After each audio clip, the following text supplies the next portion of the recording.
नमस्कार, मैं हूं अभिषेक और आप देख रहे हैं अधिगम एकेडमी पर हमारा चैनल।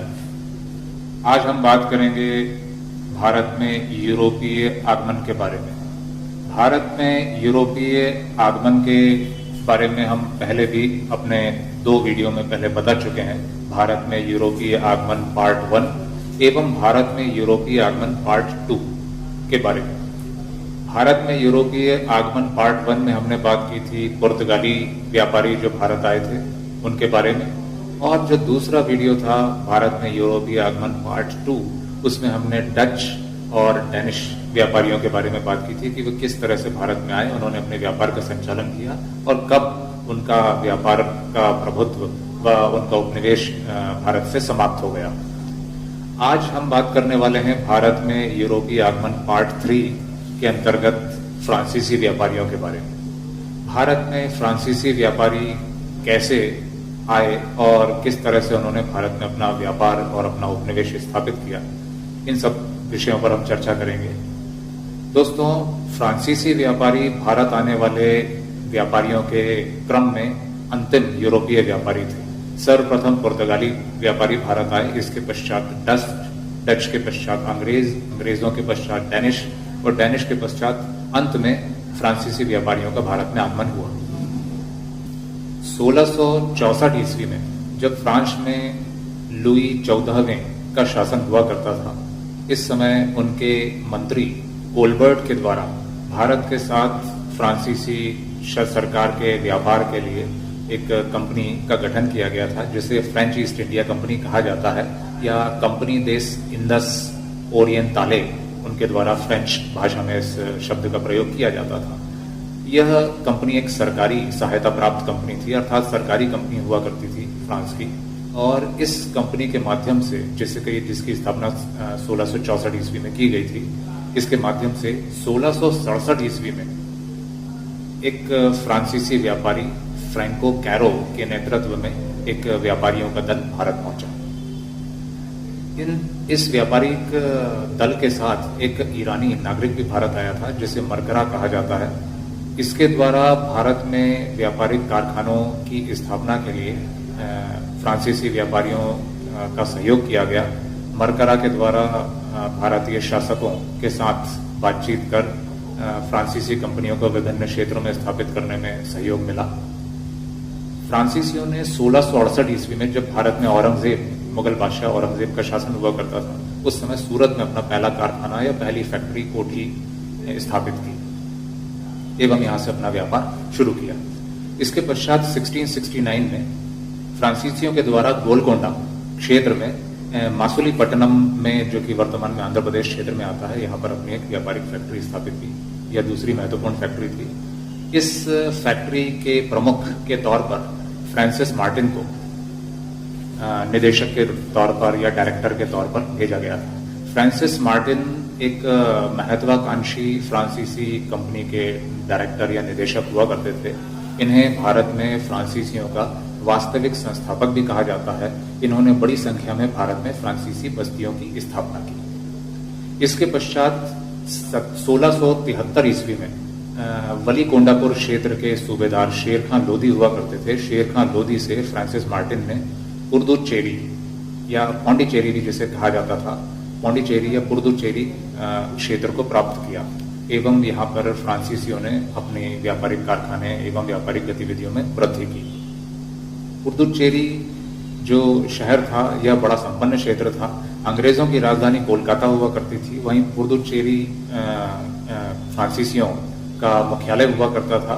और फ्रांसिस मार्टिन के काल में, जिनकी की मृत्यु 1706 ईस्वी में हुई, फ्रांसिस मार्टिन जो वास्तविक संस्थापक थे फ्रांसीसियों के, उनके काल में पुडुचेरी कलकत्ता या कोलकाता से भी अधिक संपन्न क्षेत्र हुआ करता था।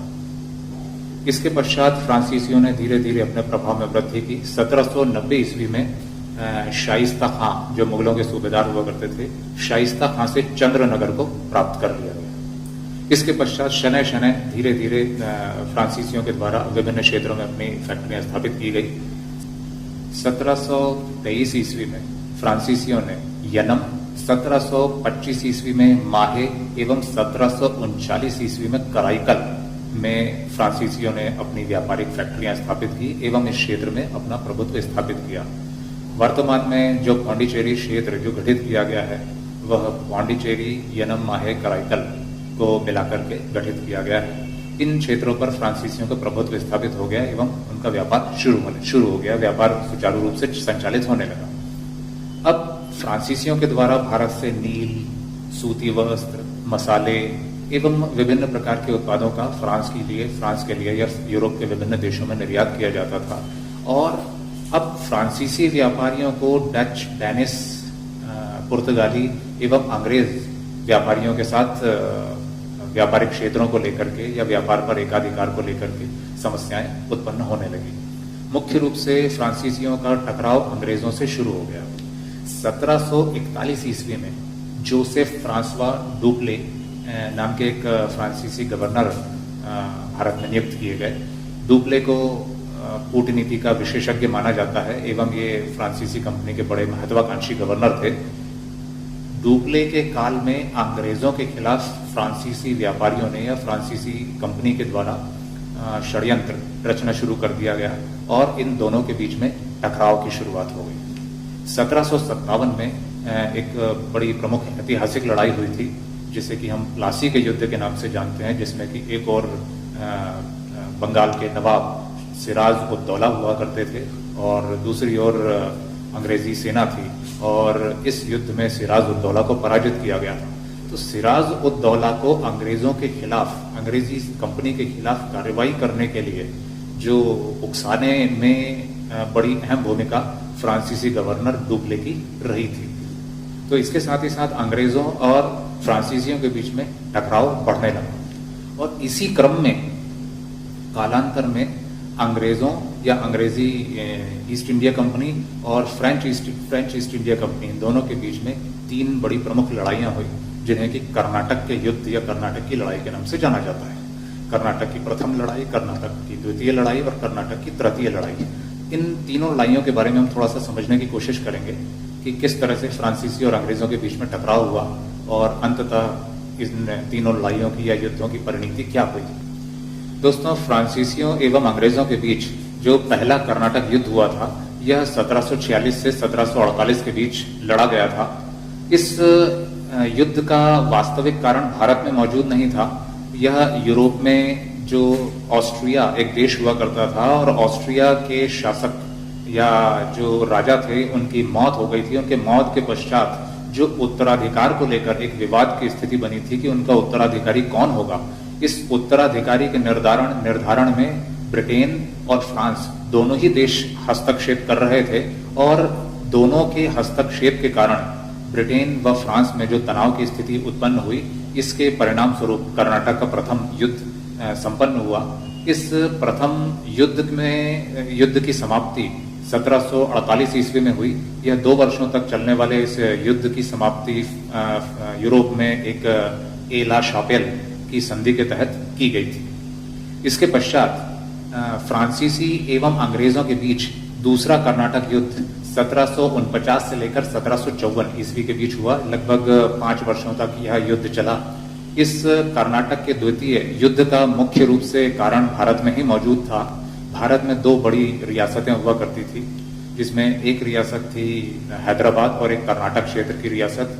इन रियासतों में भी जो शासकों की मौत हुई थी उसके पश्चात अगला उत्तराधिकारी कौन होगा, इस बात को लेकर विवाद की स्थिति बनी हुई थी और 2 अलग अलग गुट बन गए थे। एक गुट का साथ फ्रांसीसी व्यापारी दे रहे थे और दूसरा गुट का साथ अंग्रेज व्यापारी दे रहे थे या अंग्रेज ईस्ट इंडिया कंपनी दे रही थी।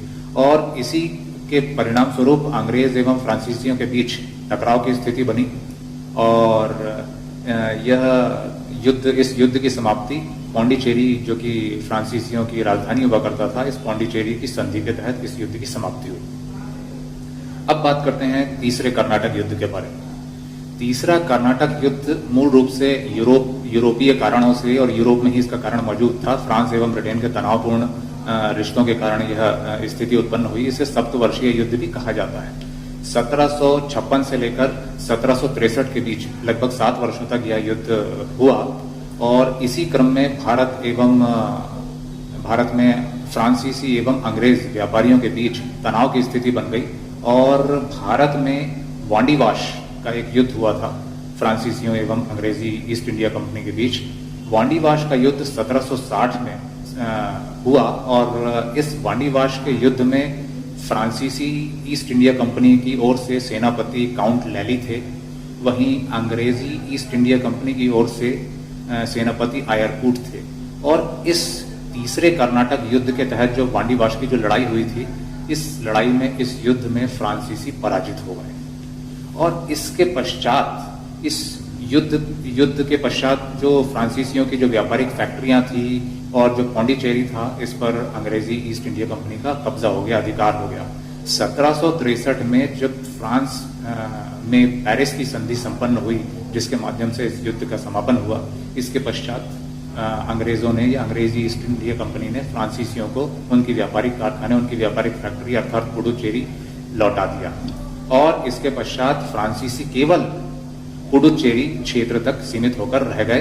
वे भारत के अन्य क्षेत्रों में या अंग्रेजों के अधिकार वाले क्षेत्रों में अपने व्यापारिक फैक्ट्रियां स्थापित नहीं कर सके। और इस युद्ध के साथ ही अंग्रेजों ने फ्रांसीसियों को केवल पौंडीचेरी तक सीमित कर दिया और पौंडीचेरी क्षेत्र में फ्रांसीसियों का शासन 1947 के बाद भी बना रहा। अंग्रेजी सरकार के द्वारा भारत को 1947 में आजाद कर दिया गया था। इसके पश्चात भी फ्रांसीसी भारत में बने रहे और 1 नवंबर 1954 को फ्रांसीसी सरकार ने यनम, माहे, कराईकल और पुडुचेरी भारत को ये 4 क्षेत्र हस्तांतरित किए और पुडुचेरी भारत को प्राप्त हुआ। यह भारत का जो क्षेत्र, जो फ्रांस के उपनिवेश कहा जाता था, यह स्वतंत्र हो गया। और 1962 में फ्रांस की जो पार्लियामेंट है, वहां पर इस संदर्भ में प्रस्ताव भी पारित कर दिया गया। तो इस प्रकार फ्रांसीसी हमारे भारत में, जो कि 1667 में भारत पहुंचे थे पहली बार, और लगभग हम कह सकते हैं कि 1954 तक हमारे देश में बने रहे। और यह थी फ्रांसीसी व्यापारियों की कहानी। अब अगले यूरोपीय व्यापारियों के भारत आगमन पार्ट 4 जो वीडियो हमारा आने वाला है, इस अगले पार्ट में हम अंग्रेजों के बारे में बात करेंगे कि अंग्रेज किस तरह से भारत आए और भारत को उन्होंने अपना उपनिवेश बनाया। अगले वीडियो में फिर मुलाकात करेंगे।